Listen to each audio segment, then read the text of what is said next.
This is Inside Indiana Business Radio for the afternoon of Friday, April 7th, 2023. I'm Alex Brown. First Lady Jill Biden will host the annual White House Easter egg roll on Monday, and an Indiana egg farmer will be part of the festivities. Sam Krause, co-CEO of North Manchester-based MPS Egg Farms, will be an on-site volunteer at the event, which dates back to the 1870s. It's a huge honor. It's such a great tradition, doing all kinds of things to celebrate the great spring season, and that's Easter. And so to be there as a representative for eggs, for the state of Indiana, and for my family, it's really going to be a fun event. About 30,000 people are expected to be on the White House lawn for the event.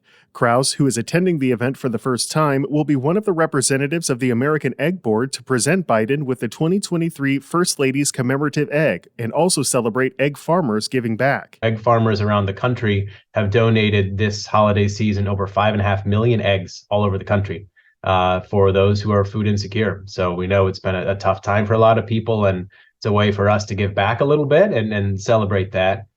And then just to have fun on the lawn. You know, there are all kinds of great activities for families there with rolling colored eggs and doing all kinds of stuff. So to be part of that, which, you know, our family loves to do there at the White House with all those people, is going to be really special. Middlebury-based Das Dutchman Essenhaus has begun construction on an expansion of its Essenhaus Foods building. Financial details were not disclosed, but the company said the project will support expanded production of its Amish-style noodles, which have seen continuously growing demand. Purdue Polytechnic High Schools, a network of public charter schools in Indianapolis and South Bend, has named Kiana Warren CEO effective July 1st. She has been serving as Associate Executive Director under founder and current Executive Director Scott Bess, who will remain as Special Project Director. From the number one source for Indiana business news, this is Inside Indiana Business Radio. Get ready, Northwest Indiana. We're headed your way. IBJ Media, Inside Indiana Business, and the Indiana Economic Development Corporation invite you to the inaugural Engage Northwest Indiana event, presented by CareSource, Indiana University, and Old National Bank. Tuesday, April 25th at Valparaiso University. We'll be diving into regional and statewide initiatives with a focus on talent, education, and issues shaping our economy. More at ibj.com/engage. A supermajority doesn't automatically ensure success. As IIB's Wes Mills reports, one Senate priority bill failed to get through committee this week. Legislation banning restrictive agreements between doctors and their employers, part of a push to lower Indiana's high healthcare cost, hit a roadblock Thursday with a 6-6 tie vote. The agreements bar physicians who leave their jobs from working in similar positions within certain time frames and often expansive geographical ranges. Supporters have argued that the agreements stifle competition and keep sorely needed doctors out of Indiana's workforce. Instead, they're forced to wait out the time frame, move to a different community, or even leave the state. But several witnesses cautioned that the ban could harm providers already struggling to break even, like private practices not affiliated with hospital systems or rural hospitals, because cash flush systems could more easily hire away the talent. Some witnesses said the bill could even push cost higher by encouraging bidding wars in the midst of persistent worker shortages. Or, they said, providers could alter their contracts to make departing physicians pay back training costs, thereby replicating the costly buyout clauses from non-compete agreements. The vote split members of both parties, with 5 Republicans voting in favor and 4 voting against. Meanwhile, 1 Democrat voted in support and 2 voted against. The bill is back on the committee's calendar for another hearing Tuesday and likely another vote.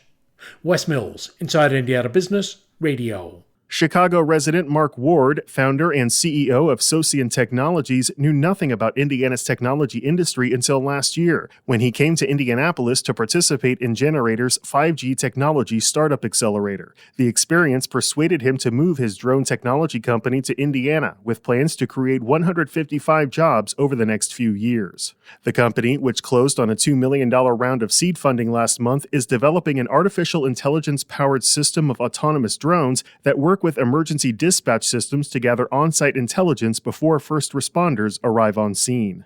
An Indianapolis-based nonprofit is looking to provide a boost for minority entrepreneurs. Be Nimble Foundation has launched the Nile Capital Fund in collaboration with Columbus-based Cummins, the City of Indianapolis, and Impact Central Indiana.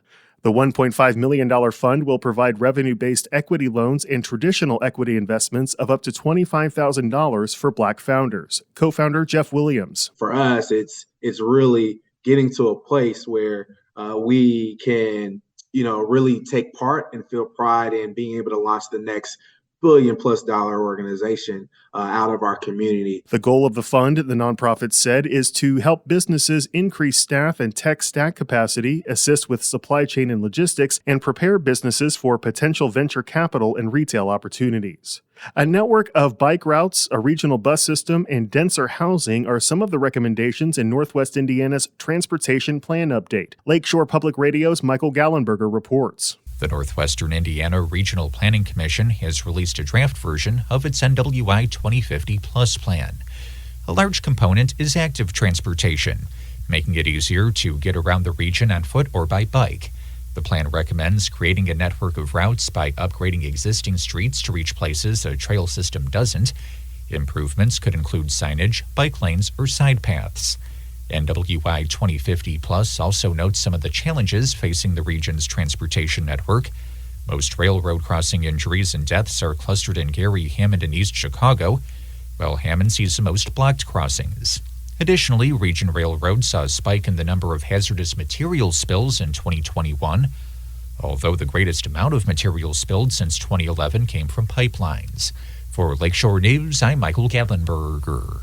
Angie's List co-founder Angie Hicks is this week's guest on the Business and Beyond podcast with Gary Dick, presented by PNC, a weekly conversation with high-profile Hoosiers in business, sports, and entertainment, and beyond. Available now from your favorite podcast provider. I'm Alex Brown for Inside Indiana Business Radio on Demand.